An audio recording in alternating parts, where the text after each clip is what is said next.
Okay class, अब आ जाते हैं प्रोबेबिलिटी सैम्पलिंग टेक्निक्स की तरफ। प्रोबेबिलिटी सैम्पलिंग जैसे कि ऑलरेडी आपको बताया जा चुका है कि probability sampling means when each and every member has an equal chance of selection. जब आप अपना सैम्पल डिसाइड करते हैं कि that my sample size is going to be 100 units, और आपको पता है कि 100 जो यूनिट्स आपने सेलेक्ट करने हैं वो रेंडमली आपने सेलेक्ट करने हैं। मींस आपने कोई बायसनेस या फेवरेटिज्म नहीं शो करना, या कोई कन्वीनियंस को माइंड में नहीं रखना, या अपनी जजमेंट को माइंड में नहीं रखना, जैसे कि हम नॉन प्रोबेबिलिटी सैम्पलिंग टेक्निक्स में डिस्कस कर चुके हैं। तो प्रोबेबिलिटी सैम्पलिंग में ये होता है कि जस्ट आपने अपनी जो है कन्वीनियंस को देखना नहीं होता, बल्कि आपने रैंडम सिलेक्शन करनी होती है। Means each and every member has an equal chance of selection. कोई भी यूनिट की सिलेक्शन की जा सकती है जो आपकी पॉपुलेशन है, और उसमें से जो आपने सैम्पलिंग फ्रेम डिसाइड किया है कि मेरा सैम्पलिंग फ्रेम है द यूनिवर्सिटीज़ ऑफ पाकिस्तान, या बैंक्स ऑफ पाकिस्तान, या colleges of Pakistan, what ever is your sampling frame. उसमें जब आप फॉलो कर रहे हैं प्रोबेबिलिटी टेक्निक्स को, तो प्रोबेबिलिटी मींस आपके पास इक्वल चांस ऑफ सिलेक्शन है, आप किसी भी यूनिट को सिलेक्ट कर सकते हैं। तो उस केस में हमारे पास फर्दर कुछ टेक्निक्स आती हैं। जो फर्स्ट टेक्निक है that is simple random sampling, a sampling procedure that assures each element in the population of an equal chance of being included in the sample. Simple random sampling का ये मतलब है कि जब आप रैंडमली अपने 100 units select करने हैं, आपके जो सैम्पल साइज़ है वो 100 यूनिट्स पे बेस्ड है, तो आप रैंडमली 100 यूनिट्स को चूज़ करते हैं। फॉर एग्ज़ाम्पल आपकी जो पाकिस्तान है, पाकिस्तान के बैंक्स को आपने सिलेक्ट करना है। या फॉर एग्ज़ाम्पल अगर हम अपनी पॉपुलेशन को थोड़ा सा और भी डिफ़ाइन कर लें या रिफ़ाइन कर लें, and we say that our population is the banks that are situated in KPK। तो KPK में जब अब बात आती है your sample size is 100 units, तो KPK में आप जब रैंडमली 100 यूनिट्स को कंप्लीट करते हैं, फॉर एग्ज़ाम्पल कुछ यूनिट्स आपने KPK में पेशावर से ले लिए, कुछ यूनिट्स चारसदा से ले लिए, कुछ यूनिट नौशहरा से ले लिए आपने, कुछ यूनिट्स एबटाबाद से ले लिए, एंड सो ऑन। एंड इस तरह आप अपने सैम्पल की सिलेक्शन करते हैं। मींस आपने कोई बायसनेस नहीं शो की, बल्कि आपने सब जो आपके KPK में जितने भी आपके पास डिस्ट्रिक्ट्स हैं उनमें आपने रैंडमली सिलेक्शन की है। तो इस तरह की सिलेक्शन को हम क्या कहते हैं? रैंडम सिलेक्शन कहते हैं। मींस जैसे कि हम ड्रॉ करते हैं, लकी ड्रॉ वगैरह करते हैं, तो उसमें हमें कुछ नहीं पता होता कि कौन सा जो है हमारे पास नेम आएगा या कौन सा यूनिट को हमने सेलेक्ट करना है। So same is the case hair, आप रैंडम सिलेक्शन कर रहे होते हैं ताकि जब आपके रिज़ल्ट आएँ तो उसमें कोई बायसनेस आपको नज़र ना आए या कोई कन्वीनियंस आपको नज़र ना आए, बल्कि रैंडमली आपने सिलेक्शन की होती है। इसमें आपके पास जो है कुछ आपके पास सॉफ्टवेयर्स भी होते हैं जो कि रैंडम सिलेक्शन में आपको हेल्प आउट करते हैं, और यहाँ पे इन्होंने आपको कुछ एग्जाम्पल्स भी दी हुई हैं रैंडम सिलेक्शन से रिलेटेड। सो अक्सर इस तरह होता है कि random number tables are found in the internet also. So आप इंटरनेट से भी रैंडम सिलेक्शन कर सकते हैं। आजकल एडवांस टेक्निक्स इवॉल्व हो चुकी हैं जो कि आपको रैंडम सिलेक्शन में बहुत हेल्प आउट करती हैं। जो नेक्स्ट हमारे पास प्रोबेबिलिटी टेक्निक है that is systematic sampling, a sampling procedure in which a starting point is selected by a random process and then every nth number on the list is selected। Systematic sampling में ये होता है कि first of all आपको अपने starting point find out करना होता है कि लेट्स सपोज़ यही एग्जांपल ले लेते हैं कि that you have to collect data from KPK banks, और आपका जो सैम्पल यूनिट है वो 100 यूनिट्स है। तो 100 में आप क्या करते हैं कि आप लिस्टिंग बना लेते हैं।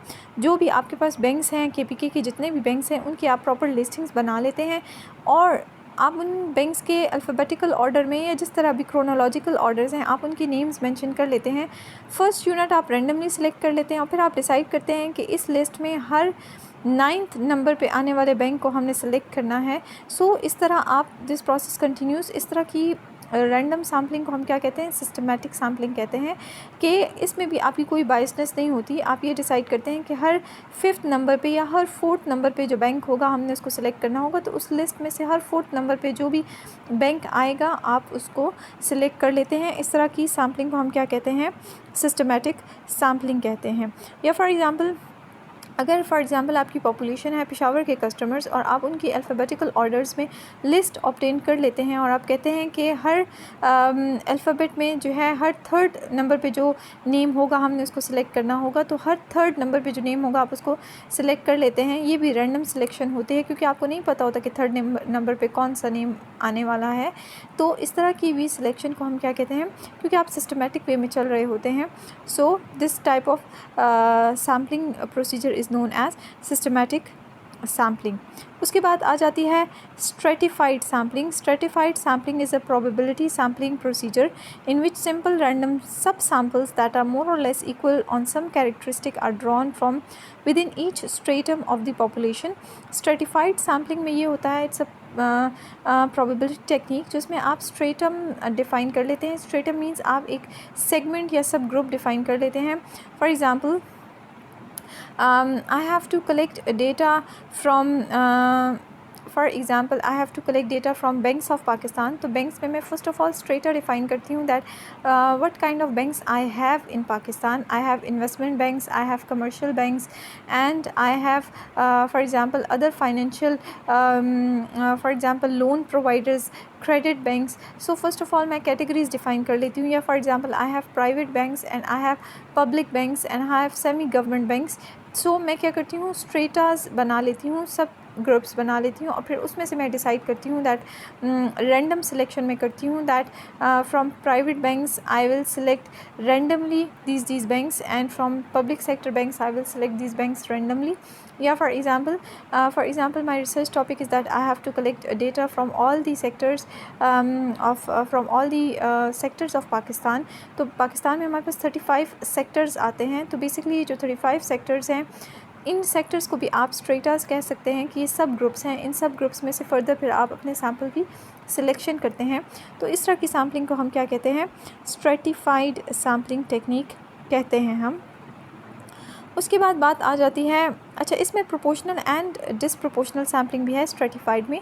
प्रोपोर्शनल स्ट्रेटिफाइड सैम्पलिंग ये होती है कि जब आप प्रोपोर्शंस डिसाइड कर लेते हैं कि हर स्ट्रेटम में से आपने इक्वली सिलेक्ट करने हैं। फॉर एग्जांपल अगर मैं कह रही हूँ कि पाकिस्तान में 35 सेक्टर्स हैं और आपने डेटा कलेक्ट करना है इन 35 स्ट्रेटर्स से, तो आप डिफ़ाइन कर लेते हैं और आपका सैम्पल यूनिट है फॉर एग्ज़ाम्पल 200 यूनिट्स हैं आपका सैम्पल साइज़। तो आप क्या करते हैं कि 200 को 35 पे डिवाइड कर लेते हैं और आप फाइंड आउट करते हैं कि हर स्ट्रेटा में से आप इक्वल यूनिट्स को उठाएं। अगर 5 यूनिट्स आप एक सेक्टर में से उठा रहे हैं तो 5 यूनिट्स आप दूसरे सेक्टर में से उठाएंगे, 5 यूनिट्स आप तीसरे सेक्टर में से उठाएंगे। जब इक्वल यूनिट्स आप हर सेक्टर में से उठा रहे हैं तो इसे हम प्रोपोर्शनल स्ट्रेटिफाइड सैम्पल कहते हैं। और अगर आप इर्रेगुलर यूनिट्स उठा रहे हैं, मींस किसी एक सेक्टर में से आपने 4 यूनिट्स सेलेक्ट कर ली, किसी दूसरे सेक्टर में से आपने 10 यूनिट्स सेलेक्ट कर लिए रैंडमली, तो इस तरह की जो आपके पास स्ट्रेटिफाइड सैम्पलिंग है इसको हम डिसप्रोपोर्शनल कहेंगे। मींस प्रोपोर्शन आपको नज़र नहीं आता। फॉर एग्ज़ाम्पल बैंक्स की अगर हम बात करें तो मैं कहती हूँ कि प्राइवेट एंड पब्लिक बैंक्स हैं। तो प्राइवेट में से मैं for example 70 banks private select कर लेती हूँ और 30 बैंक्स में पब्लिक गवर्नमेंट सेलेक्ट कर लेती हूँ। So that would be known as disproportional stratified sampling technique. या जैसे आप इस एग्जांपल में देख सकते हैं डिसप्रोपोर्शनल, आप देख सकते हैं प्रोपोर्शनल एंड डिसप्रोपोर्शनल। फॉर एग्जांपल यहाँ पे इन्होंने पॉपुलेशन में बताया कि जो वेयर हाउस क्लब्स हैं, अगर हम किसी भी कंट्री की पॉपुलेशन को देखें उसमें वेयर हाउस क्लब्स जो हैं 20% हैं, चेन स्टोर्स जो हैं 57% हैं और स्मॉल इंडिपेंडेंट्स जो हैं 23% हैं। तो अब ये 3 सेक्टर्स हैं फॉर एग्जांपल किसी भी कंट्री में। तो अगर आप प्रोपोर्शनल सैम्पलिंग टेक्निक को अडॉप्ट करें तो आप इन 3 सेक्टर्स में से उसी प्रोपोर्शन से सिलेक्ट करेंगे जिस प्रोपोर्शन में एक्चुअली ये एग्जिस्ट कर रहे हैं। जैसा कि आप देख सकते हैं प्रोपोर्शनल सैम्पल में 20% ही वेयर हाउस से सिलेक्ट किया गया है, 57% चेन स्टोर से और स्मॉल इंडिपेंडेंट से 23%। ये जो 20% से 57% 23% है ये आपके सैम्पल पे बेस करता है। अगर आपका 100 सैम्पल साइज़ है तो 100 का 20% है और 100 का 57% है और 100 का 23% है प्रोपोर्शनल सैम्पल में। और डिसप्रोपोर्शनल में आप देख सकते हैं, डिसप्रोपोर्शनल में आप अपनी चॉइस के अकॉर्डिंग चलते हैं। अब वेयर हाउस क्लब्स का आपने 50% ले लिया, चेन स्टोर्स का 38% ले लिया एंड स्मॉल इंडिपेंडेंट्स का आपने 12% ले लिया। ये आपका जो सैम्पल साइज़ है आप उसकी परसेंटेज से आप लेंगे। और ये आप देख सकते हैं डिसप्रोपोर्शनल जो है वो परसेंटेज इन पॉपुलेशन से मैच नहीं कर रहा, तभी हम इसको डिसप्रोपोर्शनल कह रहे हैं। So hopefully it would be clear to you. Next sampling technique की तरफ जाते हैं, that is cluster sampling. Cluster sampling में क्या होता है, it is a sampling technique in which the primary sampling unit is not the individual element in the population but a large cluster of elements. Clusters are selected randomly. यहाँ पे आपने अपना जो sample होता है, सैम्पल को आपने clusters में डिवाइड करना होता है. For example my population is all the universities of Pakistan, and all the universities of Pakistan में मैं क्या करती हूँ कि first of all I divide my population into clusters. मैं फ़र्स्ट ऑफ़ ऑल डिवाइड करती हूँ अपनी पॉपुलेशन को क्लस्टर्स में. For example I have 4 provinces, and 4 provinces में मैं क्या करती हूँ कि फ़र्दर मैं उनको जो है सिटीज़ में डिवाइड कर लेती हूँ. अपनी जो है पॉपुलेशन को सिटीज़ में डिवाइड कर लेती हूँ, और फिर उन सिटीज़ में मैं अपने सैम्पल को सिलेक्ट करती हूँ. That I will select for example if from Punjab I will select Lahore, universities of Lahore, and from KPK I will select universities of which are situated in Peshawar, and from Balochistan I will select universities which are situated in Balochistan. and for example जो हमारे पास last province है Sindh, I will select universities from Karachi. So इस case में इस तरह की जब हम सैम्पलिंग कर रहे हैं, इस तरह की सैम्पलिंग को हम क्या कहते हैं, क्लस्टर सैम्पलिंग कहते हैं, जहाँ पे आप अपनी जो पॉपुलेशन है उसको फ़र्स्ट ऑफ़ ऑल क्लस्टर्स में डिफ़ाइन करते हैं on the basis of cities, जो कि normally on the basis of cities या on the basis of districts होता है, और फिर उसमें से आप अपने सैम्पल की सिलेक्शन करते हैं. But it's also a probability technique. इसमें आपने अपनी कन्वीनियंस को नहीं देखना बल्कि रैंडम सिलेक्शन करनी है. जस्ट आप डिवीज़न कर सकते हैं on the basis of cities, और फिर आपने क्लस्टर्स बनाने हैं. फॉर एग्ज़ाम्पल यहाँ पे इन्होंने एग्जांपल दी है कि अगर हम यूएस को देखें, यूएस हमारे पास एक अगर पॉपुलेशन है तो उसमें आप फ़र्स्ट ऑफ़ ऑल डिवाइड करेंगे क्लस्टर्स की बेस पे के स्टेट्स भी हैं, काउंटीज़ भी हैं, सेंसस ट्रैक्ट्स भी हैं, ब्लॉक्स भी हैं, हाउस होल्ड्स भी हैं. उनमें से फिर आप अपना सैम्पल सेलेक्ट करते हैं. और इसी तरह मैन्युफैक्चरिंग फर्म्स हैं या एयरलाइन ट्रैवलर्स हैं, तो एयरपोर्ट्स भी हैं, प्लेन्स भी हैं. तो फ़र्स्ट ऑफ़ ऑल आप क्लस्टर्स में अपनी पॉपुलेशन को डिवाइड करते हैं और फिर उन क्लस्टर्स में से आप अपनी सैम्पल की सिलेक्शन करते हैं. जो हमारे पास नेक्स्ट प्रोबेबिलिटी सैम्पलिंग टेक्निक है, that is multi stage area sampling, a sampling that involves using combination of 2 और मोर प्रोबेबिलिटी सैम्पलिंग टेक्निक्स. इसमें ये होता है जब आप कोई सी भी 2 या 2 से ज़्यादा टेक्निक्स को कंबाइन करके अपने सैम्पल को डिसाइड करते हैं और सैम्पल से डेटा कलेक्ट करते हैं, तो इस तरह की सैम्पलिंग टेक्निक को हम कहते हैं multi stage area sampling technique.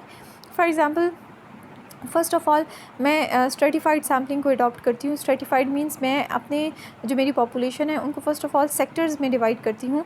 For example public sector universities, private sector university, और फिर उन यूनिवर्सिटीज़ में से जब मैंने सेक्टर्स में डिवाइड कर दिया है उसके बाद मैं फिर क्या करती हूँ कि रैंडमली अपने सैम्पल को सिलेक्ट करती हूँ. तो मैंने रैंडम सैम्पलिंग और स्ट्रेटिफाइड सैम्पलिंग को कंबाइन कर लिया. या फॉर एग्ज़ाम्पल मैंने अपने बैंक्स को डिवाइड किया है Islamic banks and conventional banks में. सो फर्स्ट ऑफ़ ऑल तो मैंने स्ट्रेटिफाइड सैम्पलिंग टेक्निक यूज़ कर ली कि मैंने फ़र्स्ट ऑफ़ ऑल स्ट्रेटा बना लिए, और उसके बाद मैं रैंडमली इस्लामिक बैंक्स में से भी और कन्वेंशनल बैंक्स में भी बैंक्स को सिलेक्ट करती हूँ. तो इस तरह मैंने क्या कर लिया, कंबाइन कर लिया 2 मेथड्स को. या for example first of all मैं अपने जो सैम्पल है उसको क्लस्टर्स में डिवाइड करती हूँ. For example the banks which are situated in Karachi, the banks which are situated in Peshawar, in Lahore and in Balochistan का कोई क्वेटा एट्सेट्रा, और उनमें से फिर मैं अपने रैंडमली सैम्पलिंग यूनिट्स को सिलेक्ट करती हूँ. तो इसे हम क्या कहेंगे, मल्टी स्टेज एरिया सैम्पलिंग कहेंगे. So these are the basic probability sampling techniques. Hopefully it would be clear to you. And जो हमारा नेक्स्ट टॉपिक है उसमें हम डिस्कस करेंगे what is the appropriate sample design. हमें कौन सी टेक्निक की तरफ जाना चाहिए, प्रोबेबिलिटी या नॉन प्रोबेबिलिटी की तरफ, ये हम नेक्स्ट वीडियो में इंशाल्लाह डिस्कस करेंगे. Till then thank you class.